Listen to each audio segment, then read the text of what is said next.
Hi, I'm Sarah. This is Hardcover Hearts, and I'm here with my week of reading wrap-up, where I talk about the books that I read this week, what I'm currently reading, and then potentially could read next week based on my mood. We're having a completely insane weekend here in the Bay Area. This morning, when I woke up, it was like this. So much sun, bright, beautiful, but it is freezing outside. It is so cold. There was hail. There were thunderstorms last night, the night before, and then out of nowhere, huge clouds came in and it was a bunch of rain, and then it moved back out and now it's sunny again. So I'm hoping to capture this window of opportunity where the light's great and I can have a little chat with you about what I've read. So let's just jump right in.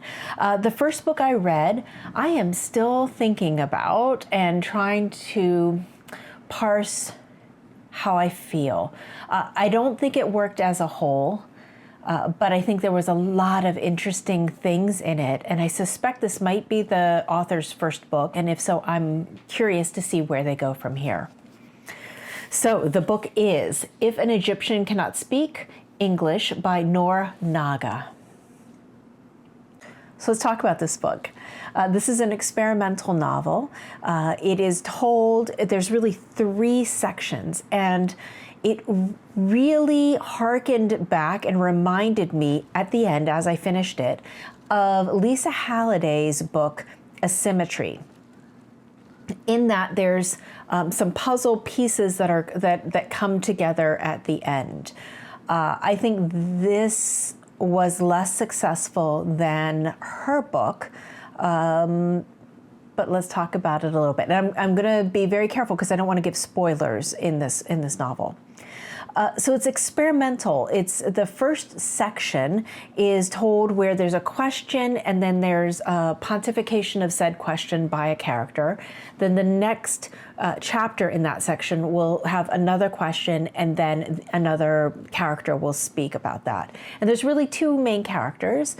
There's a millennial New Yorker who is of Egyptian heritage, of Egyptian descent.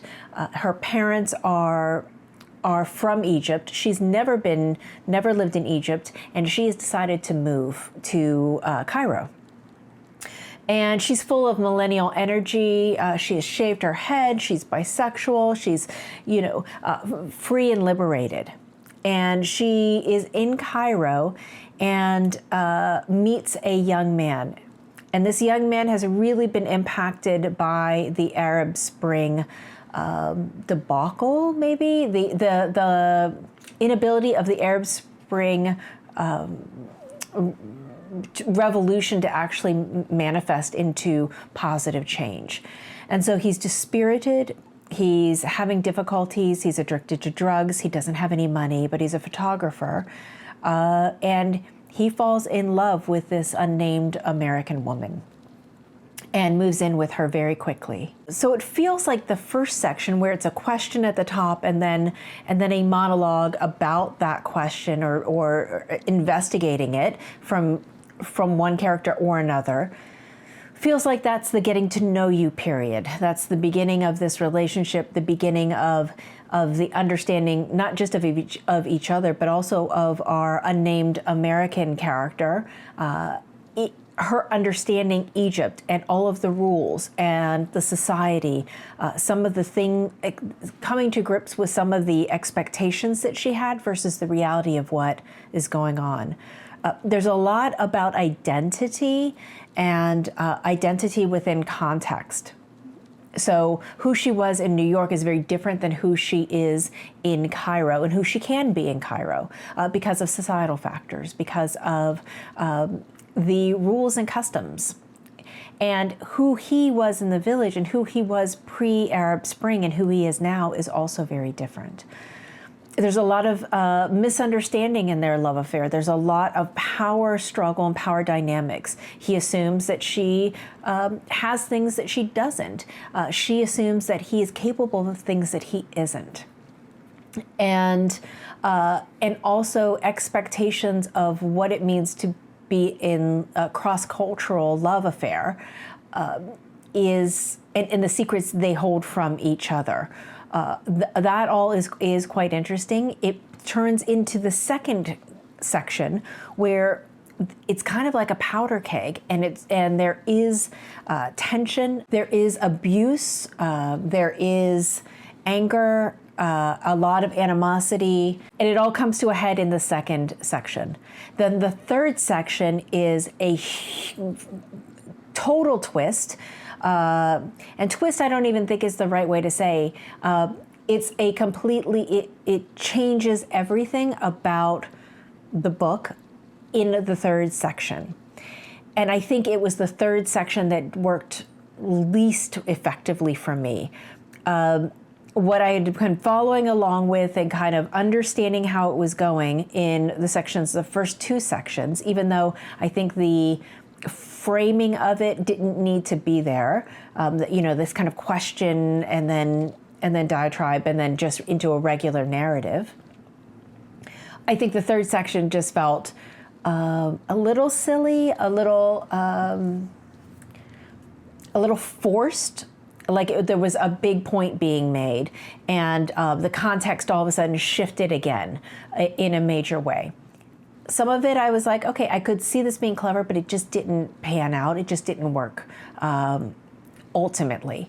So I would be curious if you've read this and what your thoughts were, specifically about the third section. If you could leave comments without spoiling, please do. I would love to know your point of view. Then the next book, I did this on audio from my library, and it was remarkable. It was remarkable.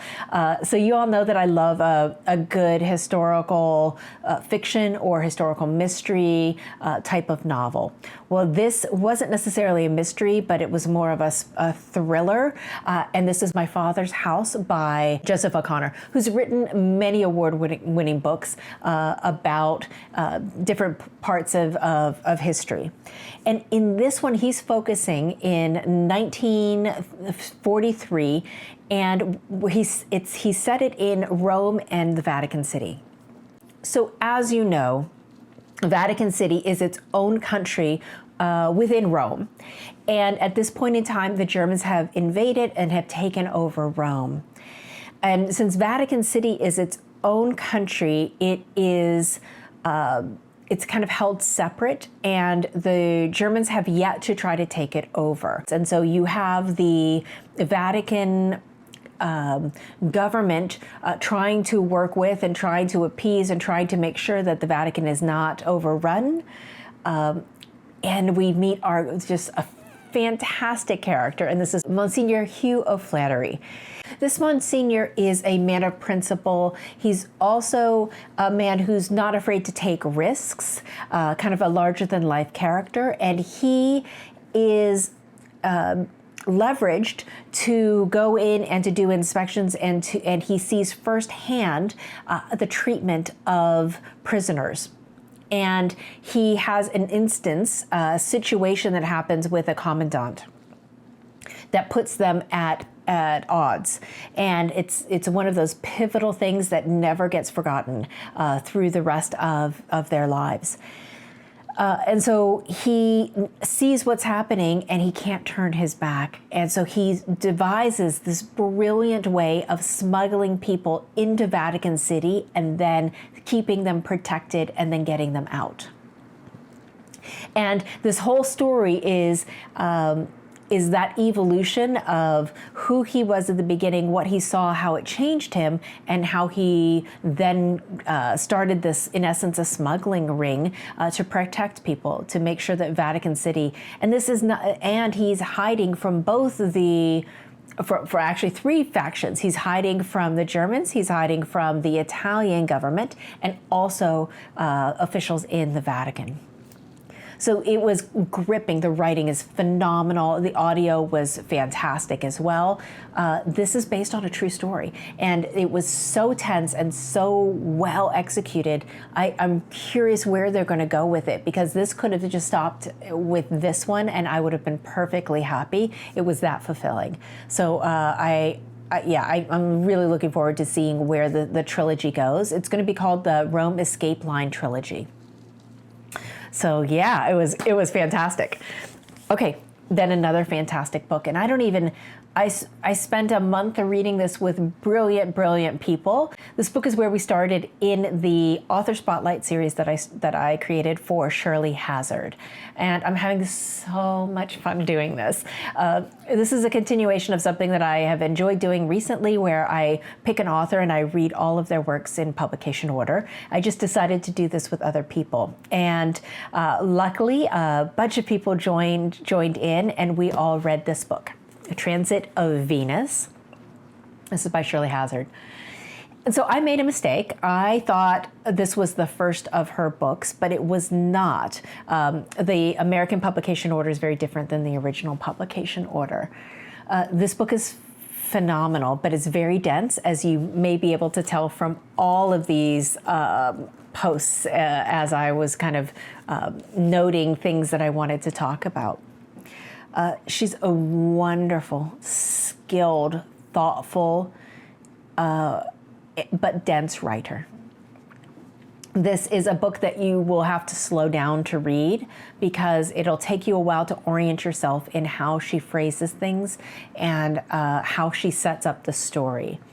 So what we found is the first fourth was a little shaky. I wasn't sure if everyone was going to stay with it. But once we got through that and the setup was started, and we were introduced to all of the main players, from there everything kind of flew forward. And at its heart, this is a love story, or a story about loves, about different types of love and the power dynamics within those relationships. And she pulls many different aspects of love out and inspects them through these characters. And we meet these two sisters, three sisters. We meet Cora, who's really our main protagonist. We meet her sister Grace, and we meet their half-sister Dora, who has tells everyone she's been put upon because they were orphaned and she had to raise them, and that becomes the cross that she bears loudly and whiningly throughout the entire story.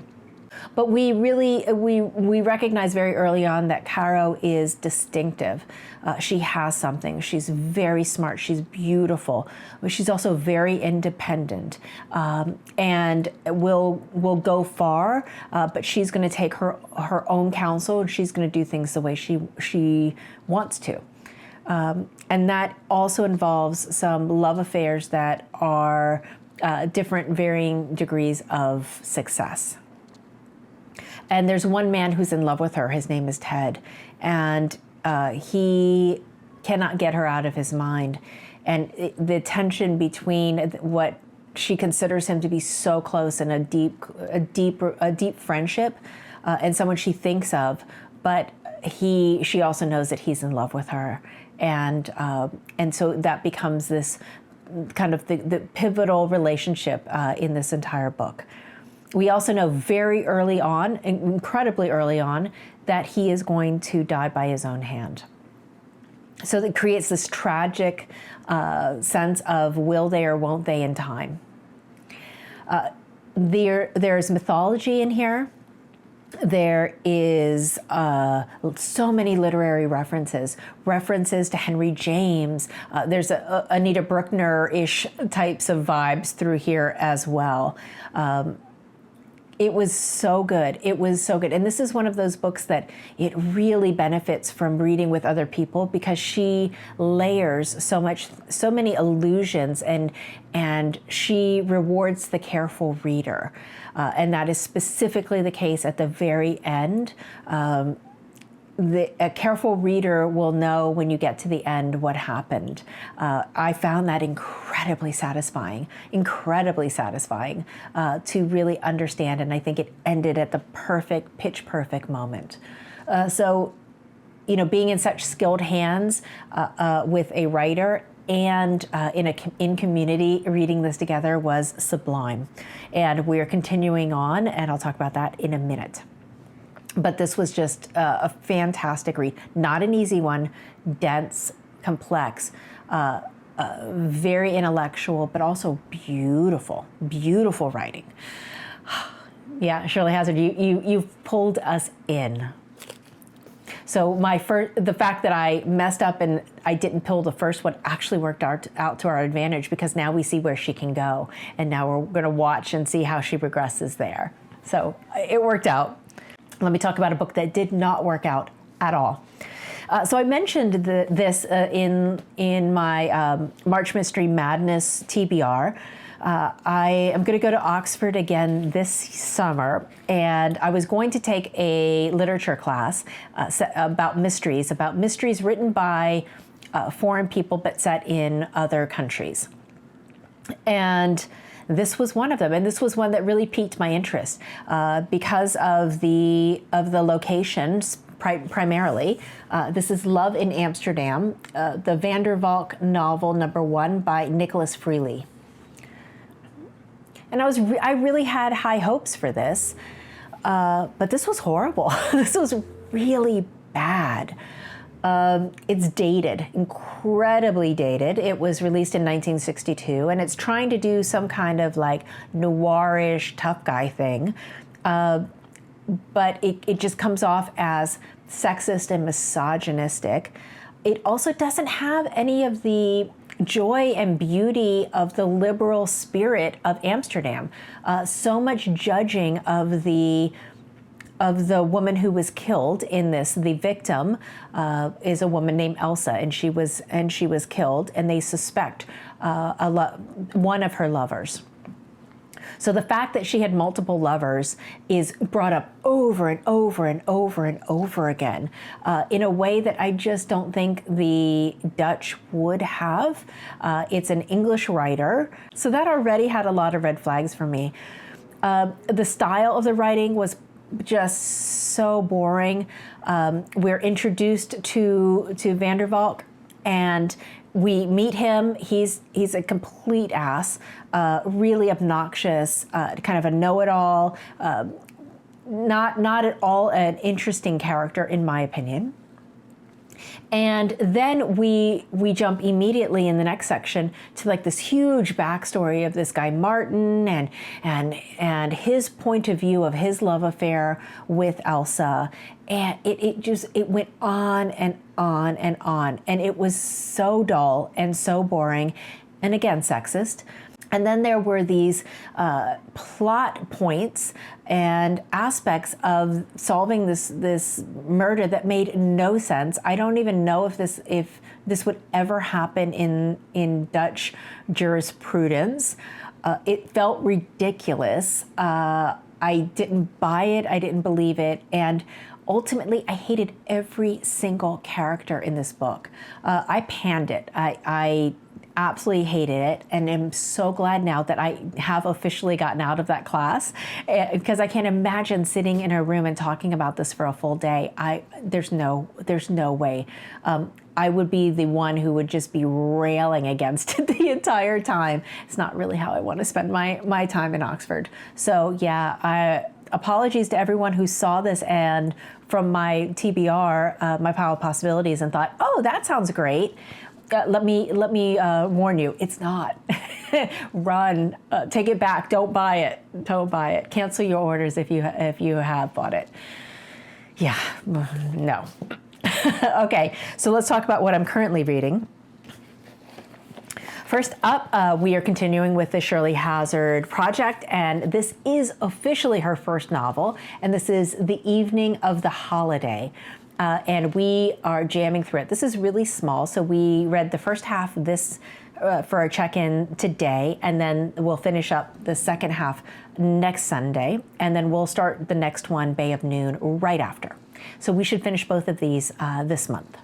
And in this book, we have a young woman, but I would say maybe late 20s, early 30s, and she is visiting her aunt.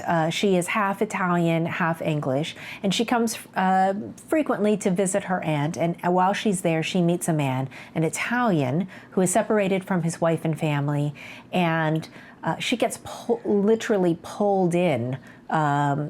She seems to be fighting these feelings that she's having for him, and it looks like they are moving toward a love affair. And she's very reluctant to get involved. So it's quite a good book so far, and you've got all that a hot Italian summer type of vibe that she's writing incredibly well. Then I'm continuing, as I mentioned last week, I'm continuing by moving over to The Kill. This is number 2 in the Rougon-MacQuart series by Émile Zola. Loving this so far. I'm continuing with Paris Stories by Mavis Gallant. I'm reading this very slowly, so I'm only taking maybe 1 or 2 stories a week and just letting them sit and thinking about them, and that's going very well. I also have been reading another short story collection, and this is a digital arc that I have from NetGalley, and this is For Filthy Animals by Brandon Taylor.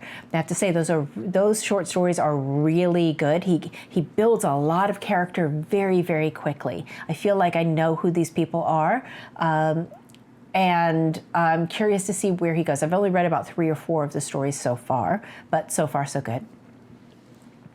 Then Leo of Leo's Little Book Life and I are reading something together. We started, I think, in January with Daisy Miller. I got off track last month because my work was so crazy. So we're back on, and it is a book we were supposed to read in February, which is Henry James's The Portrait of a Lady. Oh my God, why have I waited so long? Isabel Archer is a remarkable character. We're only up to the first 10 chapters. Leah's going to check in. I can't say very much, but I'm so interested in her. I am so fascinated with her and can't wait to see what happens. So this is going exceedingly well. And it's just such a nice companion with the Hazzard because they write in similar ways. So that's delightful. And she references him a few times. And then for International Women's Month, I had this and I figured now's a great time. This is Femina, A New History of the Middle Ages Through the Women Written Out of It by Janina Ramirez. Gorgeous, gorgeous, gorgeous cover there. And this is something that I saw Mel from Melanie Martin, I think her channel used to be called Mel's Bookland Adventure. I'll put a link to it below. She raved about this. And I've been trying, one of my goals this year was to read more nonfiction throughout the year as opposed to holding it on for Nonfiction November. So I'm continuing that trend with this book, and well, very, very early days, but it's phenomenal so far. Great tone and voice. To the story of women in the Middle Ages. Now let's talk about what I have coming up. So for my In Real Life book club, we are going to be talking about Foster by Claire Keegan. And then we're also going to talk about this one, which is Checkout 19. This is by Claire Louise Bennett. So I've had this, I've been waiting to read this, and now I'm going to read it. So that's exciting. And we're really looking forward to seeing what the Women's Prize long list looks like next week. So that's a quite thrilling thing. And then I need to move into another mystery because it's March Mystery Madness. So I have a couple that are speaking to me right now.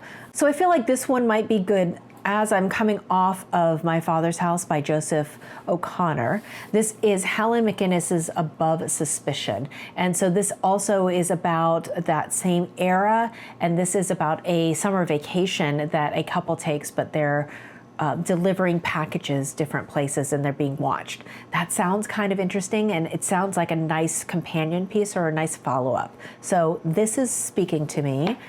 I also got some good feedback that The Khan was really engrossing. And this is The Khan by Seema Mir. So looking forward to that. Maybe I'll start that.